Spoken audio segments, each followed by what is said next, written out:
Hi everyone. I've been asked by a few people if I can show you the best way to build a load using QuickLOAD. Here's one from Russ on the forum. I can't pretend that I know the best way, but what I will show you tonight is a way that I use QuickLOAD to build what I think are reliable and accurate roads for me in the shortest time. So here we go. Launch QuickLOAD,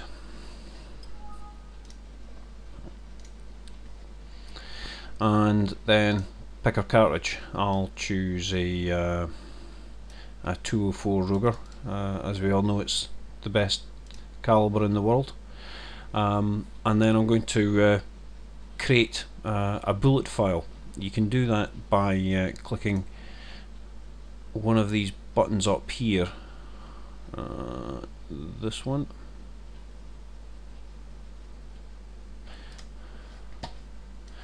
I can tell it that I want to look for only .204 bullets, and I can tell it that I want to look for all bullets in a particular directory.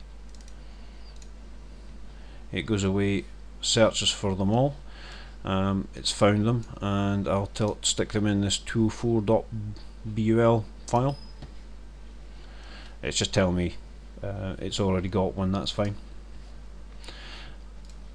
And then from there I will just open that new 204.bul file we just created, and you'll see every single 204 bullet that QuickLOAD knows about. These are updated regularly, so it's worth having a look on their website. I'll choose a 32 grain Sierra here. It's a favourite of mine. Now from here you have to put in every single detail about your gun that you can. If you're just playing about, you might not have all these, but put in everything you can. Case lengths, mine are generally 1.848, thereabouts. That's fine, that's fine. My barrel length is 25.5 inch on my rifle. My seating depth is actually slightly shorter than that. I have them just on a caliber in. Now here's an important point: the maximum case capacity.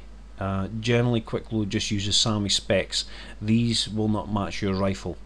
You really need to get this to match yours, and to do that you take a fired case, not a size case, a fired case with a primer in it, weigh it, fill it with water until there's a mucous membrane forms as a convex bubble at the top of the case. Weigh it again, subtract the two, and that's the weight you put in here. Here's the default for that QuickLOAD uses for the 204, 30.96. Now mine measured is 33.8, so it shows what a big difference there can be. 33.8. Much everything else in there you can leave as it is. Now I'm just going to do a quick calc. Don't care really about what comes out here. I'll drag this down for you so you can see. It doesn't really make any difference, because the next part is choosing your powder. You can use this plus minus button up here, and then sorry, the 1, 2, 3 button, not the plus minus button, 1, 2, 3 button, and that lets you choose powders within a certain burning range and compare them. So what I do is tell it to compare everything from the slowest to the very fastest. The pressure, I'll tell it that I want to use a hot load. I want to see what the powder is potentially capable of at the hottest load. Now I know the SAMI specs up here are nearly 59,000. I'll put in 58,000 because all I'm doing here is a comparison. And 115%. Now this isn't actually powder coming out over the neck, it's 115% with the bullet in there. I use that again as for a comparison.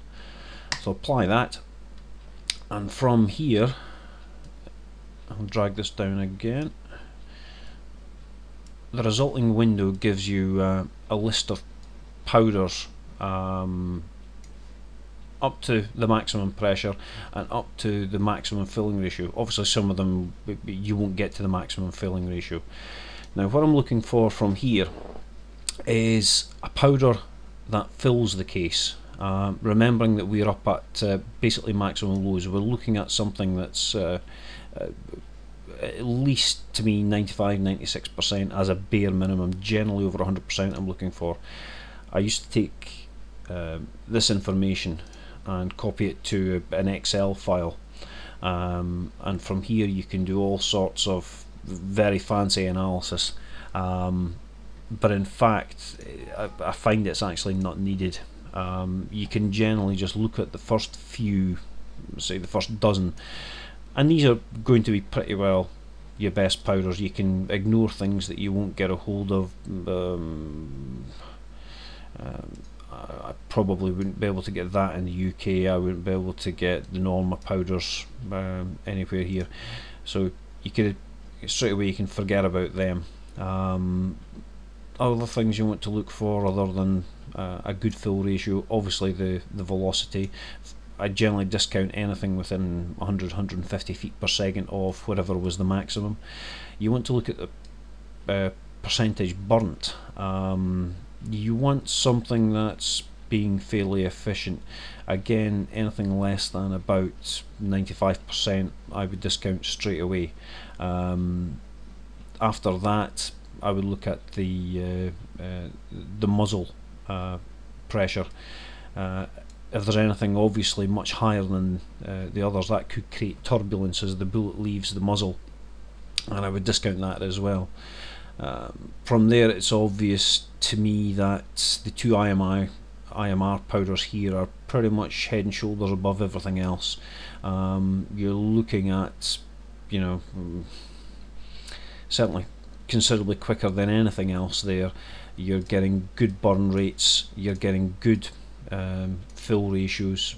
Out of the two I would probably go for the IMR 3031, simply because, well, one, it's 40 feet per second quicker, but secondly it's also 100% burn ratio.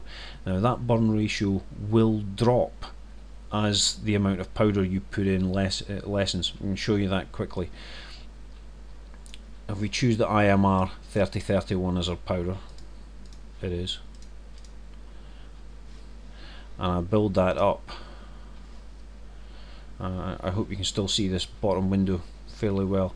I can see that the amount of propellant burnt at a maximum load is 99.99%. If I drop that down, and for instance if I found that my accuracy load was down at about, what's that, 51,000, 52,000, the amount of propellant burns drops with that. So bear that in mind when you're comparing your powders. Any questions? Ask me on the forum and I'll attempt to answer them as best I can. Thanks in the meantime. Bye.